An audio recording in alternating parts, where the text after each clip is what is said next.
नमस्ते, म आशुतोष पाण्डे। कतिजना चालकहरूले यातायात व्यवसायीले मेरो पोस्ट हेर्नुभयो होला।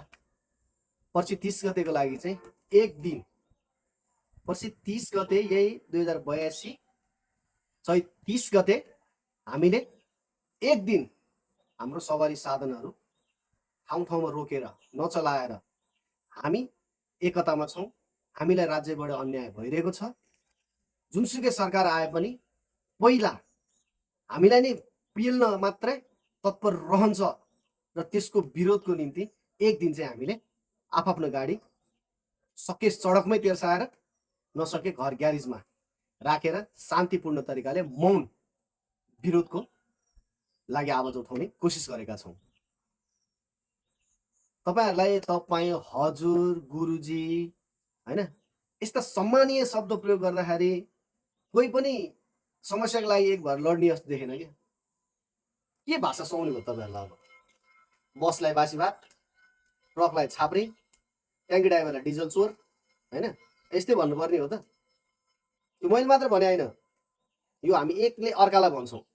बसले ट्रकलाई छाप्रे, ट्रकले बसलाई बासी भात, ट्रक र बस मिलेर ट्याङ्कीलाई डिजल पेट्रोल चोर होइन। हाम्रो उपनाम के यो यथार्थ हो। कसैले पनि मन दुखाउनु पर्दैन यसले यस्तो भन्यो भनेर। अगाडि नभन्ला कि पछाडि त्यही नै भन्दा हुन्छ। अलिकति एउटाले गल्ती गर्यो पाखेर सुर्काएर यस्तो उस्तो हानिदिउँ भन्ने अझ बाटोमा जुइदिएर देखेर भिडियो आइरहेको हुन्छ। ड्राइभरले ड्राइभर पिट्यो, कसले कसलाई पिट्यो? ड्राइभरले ड्राइभरलाई मुख छाड्यो, कसले कसलाई मुख छाड्यो? ड्राइभरले ड्राइभरलाई मुख छाड्यो। हामी आफै यस्तो छौँ, राज्यले हेप्यो भनेर मन किन दुखाउनु त होइन र? सधैँ सहेर बस्ने। त्यही भएर यो 30 गते एकदम मनन गर्नु होला है, मनमा एकदम सिरियसली। यो 30 गते सबैजनाले पूर्व मेचीदेखि पश्चिम महाकालीसम्म यो भिडियो जहाँ जहाँसम्म पुग्छ यही भिडियोलाई आधार मानेर आफ्नो गाडी घोडा घरमा सडकमा ग्यारेजमा थन्काइदिनु होला। यसले भने किन मान्ने को हो यो प्रश्न नै आइरह होला होइन। म को भन्दा म एउटा स्वतन्त्र चालक हो। त्योभन्दा अगाडि यो देशको आम नागरिक हो, सचेत नागरिक हो। सरकार बनाउन, सरकार समर्थन र सरकार ढाल्नको लागि सरकारको अनियमितता कुशासनको विरोध गर्नलाई सडकमा निस्किने एउटा आम नागरिक हो। म तपाईँ नै हो र तपाईँ म नै हो।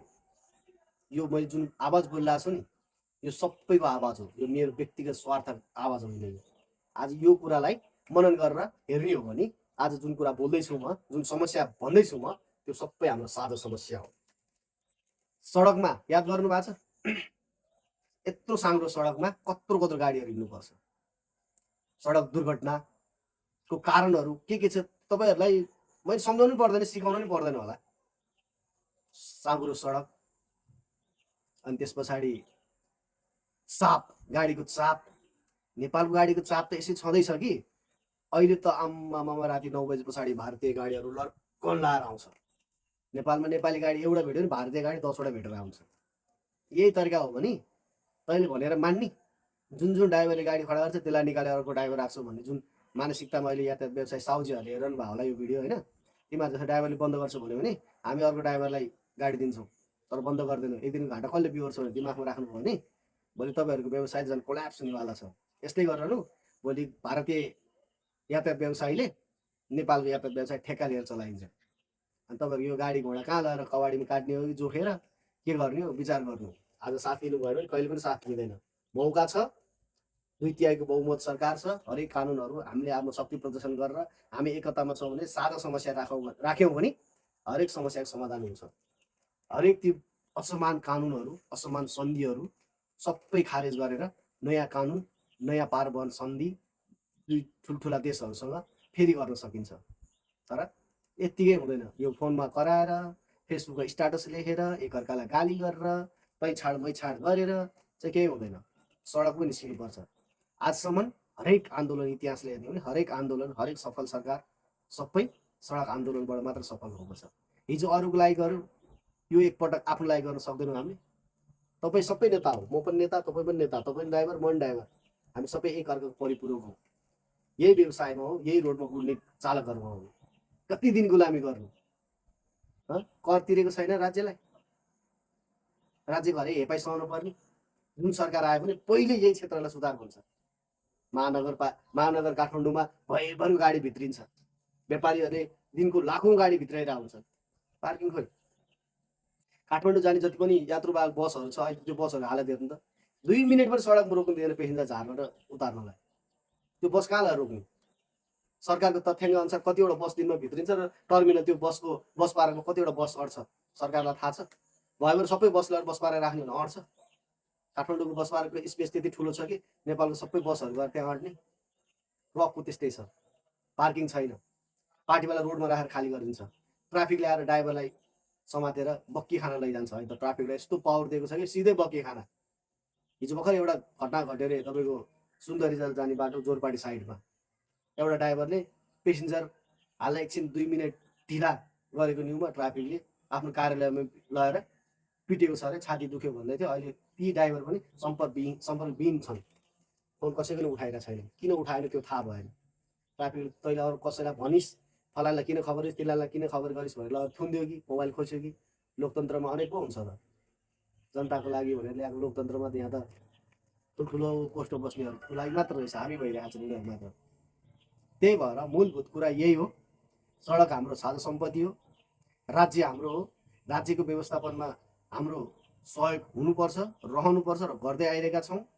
हाम्रो समस्या समाधानको निम्ति यी असमान पारवहन क्षमता, असमान कानुन, यी सबै परिमार्जन गर्नको निम्ति आजको आवश्यकता भनेको चालकहरूको एकता हो। सानसानो टुक्रा टुक्रामा छुट्टिएर बसेका चालकहरू अब एक हुन जरुरी छ। सबभन्दा पहिला त्यो खुट्टा तान्ने प्रविधि हटाउनुहोस् है, सक्यो गर्नुहोस्, अगाडि बढ्नुहोस्, हामी समर्थन गर्छौँ।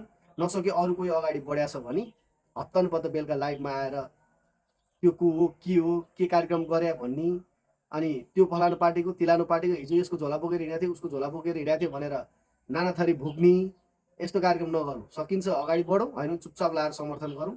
एक दिन गाडी खडा गरेर कसै केही बिर्दैन। साउजीहरूलाई पनि अनुरोध यही छ कि तपाईँहरू गाडी एक दिन खडा भएर केही पनि बिर्दैन। तपाईँहरूले चालकहरूलाई भनिदिनुहोस् यस्तो कुरा उठेको रहेछ, एक दिन गाडी खडा राखिदियो भनेर। वर्षको अन्तिम दिन हो, महिनाको अन्तिम दिन हो, एक दिन गाडी बसेर केही पनि हुँदैन। तपाईँहरू चालकहरूलाई यो वर्षको अन्तिम दिन रेस्ट गरे जस्तो हुन्छ, खडा गरेर राखिदिनुहोस्। बाँकी 364 दिन हामी रात दिन दुःख गरेर गरिदिन्छौँ, कमाइन्छौँ, जिउ खुकुरी धारमा राखेर भए पनि काम गरिदिन्छौँ, गरिदिइरहेका छौँ। त्यो एक दिनको लागि तपाईँहरू पनि धेरै किचकिच नगर्नु। यो को के यसले बन्द गर भन्दैमा बन्द गर्ने भने नसोच्नु। यो मेरो मात्र आवाज होइन, यो सारा गुन्जीहरूले, ड्राइभरहरूले चाहिँ एउटा भिडियो बनाएरै हालौँ न, त्यो लेखेर मात्र हुँदैन, एउटा भिडियो बनाएर हालौँ, दह्रो तरिकाले दिएर हालौँ है। सबैको चेत्र आँखा खुल्ने गरी भने भएर सबैको साझा रूपमा उठाएको आवाज हो यो, मेरो व्यक्तिगत मात्र होइन, यो नसोच्नु होला। त्यही भएर 2082 मिति याद गर्नु, 2082 चैत 30 गते यो महिनाको अन्तिम दिन। अब 2 दिन बाँकी छ। यो एक दिन चाहिँ गाडी सबैसँग रोडमै। भारतीय यातायात व्यवसायले के गर्यो, हेप्दा हेप्दा हेप्दा लास्टमा सबै चालकहरू एक भएर रोडमा 4वटा लाइन ल्याएर गाडी राखिदिएपछि सरकार झुकेको छ। आज चालकहरूको विषयमा, यातायात व्यवसायको विषयमा भारत सरकार सकारात्मक छ। हाम्रो नेपाल सरकार पनि सकारात्मक हुन्छ, तर त्यसको लागि पूर्व तयारी हामीले देखाउनु पर्यो, हाम्रो समस्या हामीले भन्नु पर्यो। अब सबै तयार भएर बस्नुहोस्, समस्या बुदा बुदा रूपमा हुन्छ। सिंहदरबार जानको लागि टिम तयार गरेर राख्नुहोस्, आफ्नो समस्या लिएर सिंहदरबार जानियो, यो समस्या छ हाम्रो, यो समस्याको समाधान हुनु पर्यो। होइन भने जेजी आन्दोलन 2 दिनमा सकिएको थियो, हाम्रो यातायात व्यवसायले आन्दोलन गर्न थाल्यो भने 24 घण्टाभित्रमा सरकार जान बेर लाउँदैन। किनकि इतिहासमा सबैभन्दा ठुलो कानुन, कानुनभन्दा ठुलो जनता र जनताभन्दा पनि ठुलो आन्दोलन छ। यो प्रमाणित भएको कुरा हो। यो कुरा ध्यान दिएर सुनौँ, सबैले यो भिडियोलाई सेयर गरौँ है। अब तपाईँ हजुर मान सम्मान गर्ने दिन गए, अब एक भएर जाने, ड्राइभरकै भाषामा जाने। हामीलाई धेरै बोल्न नै आउँदैन, धेरै लस्कार बोल्न नै आउँदैन, सम्मान गरेर बोल्न नै आउँदैन। जे समस्या फ्याक्ट रूपमा भनियो त्यही अनुसारले हामी जानुपर्छ। हस्त, धन्यवाद।